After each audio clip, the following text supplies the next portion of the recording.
Good morning, everybody, and welcome to the morning market report of June the 27th.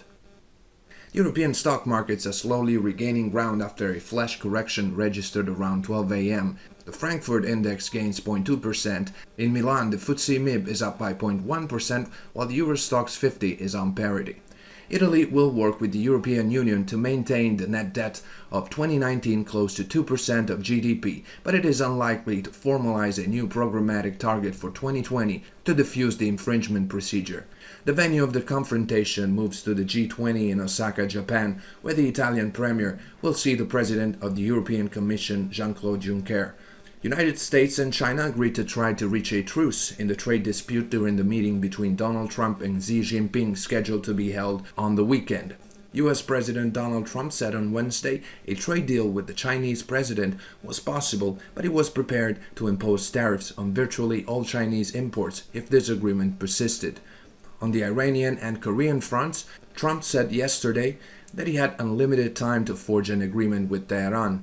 On the North Korean front, however, a senior North Korean diplomat said this morning there is little time now to revitalize the denuclearization talks on the eve of Trump's visit to South Korea immediately after the G20. The talks have stalled since February, but Trump said yesterday that he does not intend to have a new meeting with North Korean leader during his stay in South Korea over the weekend. He's expected to send some kind of message to the North from the DMZ during his visit.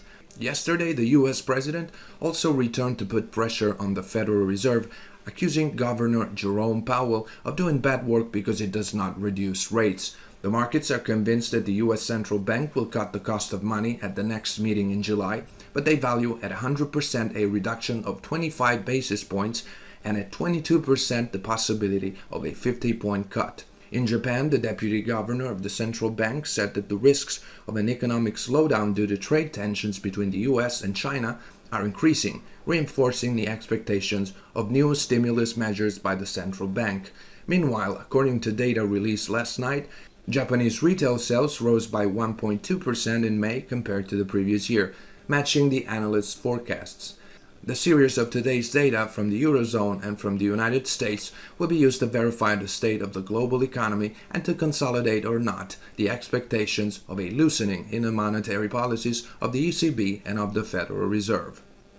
So we wait for the German CPI for the month of June, the US GDP data for the first quarter, the initial jobless claims, and the pending home sales.